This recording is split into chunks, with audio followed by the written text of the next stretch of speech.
Assistant Minister for Social Services. Yeah. Thank you, Deputy Speaker, and I'm very pleased to be speaking tonight on our budget measures and the range and extent of those and the assistance they provide, because this is a budget that really strengthens our safety net, improves the lives of so many vulnerable Australians, including people living with disability, our First Nations peoples and women and children escaping domestic violence. We know that many Australians are doing it tough at the moment, and households are really feeling the pinch with cost of living pressures. And that's why in our budget, our responsible budget, we are still delivering assistance to those people, particularly those that require it the most.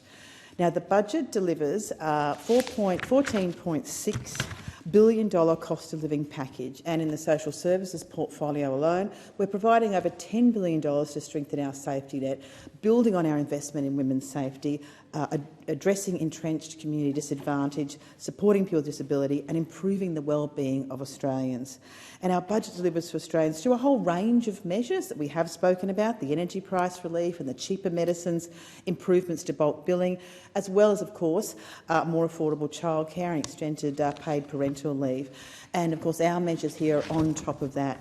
I do want to touch on the issue around JobSeeker and our increases to that. We're providing $4.9 billion to increase the rates of JobSeeker for more than 1 million Australians, and this will provide a further $40 a fortnight for those receiving youth allowance, parenting payment, Austudy, Abstudy, youth disability support pension and special benefit.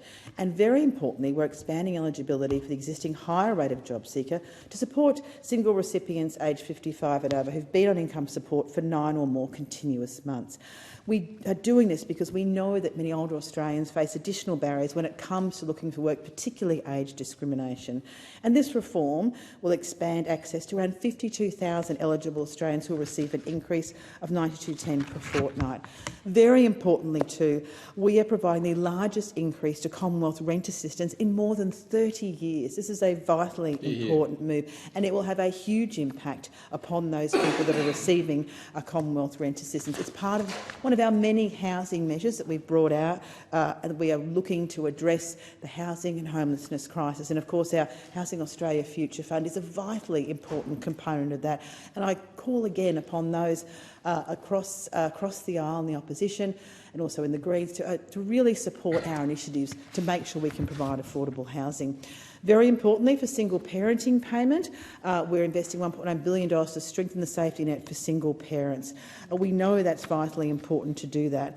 And we know how difficult it can be for single parents to balance their caring responsibilities and full-time work. And we know that that doesn't end when a child turns 8. So we're expanding eligibility, increasing the age cut-up for the parent's youngest child from 8 to 14.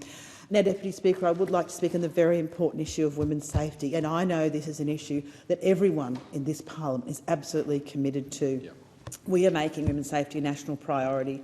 We know how important it is to deliver that change, and governments across Australia have come together with that goal to end violence against women and children in one generation, and I know every member of this House shares in that goal. And to help us get there, this budget will provide an additional $589 million to further support women's safety, and that includes, of course, the implementation of our national plan to end violence against women and children, so vitally important. And this investment will fund critical measures around prevention, early intervention, holding perpetrators to account, and particularly ensuring that children are also seen as victim survivors in their own right.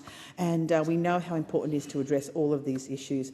We also have a strong focus on supporting the safety of Aboriginal and Torres Strait Islander women, taking action on sexual violence, supporting the economic security of victim survivors, supporting women on temporary visas and victim survivors of trafficking. This package also includes $159 million of additional funding for states and territories to support frontline service delivery under the Family, Domestic and Sexual Violence National Partnership.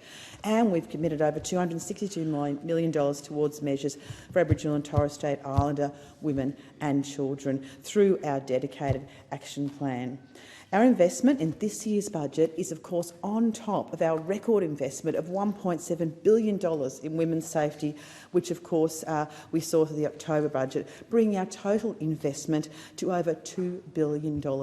As I say, Deputy Speaker, we have a national focus and leadership when it comes to making sure we can end that violence against women and children in one generation, and I know that every member of this House shares in that goal in terms of achieving that. It's vitally important for the future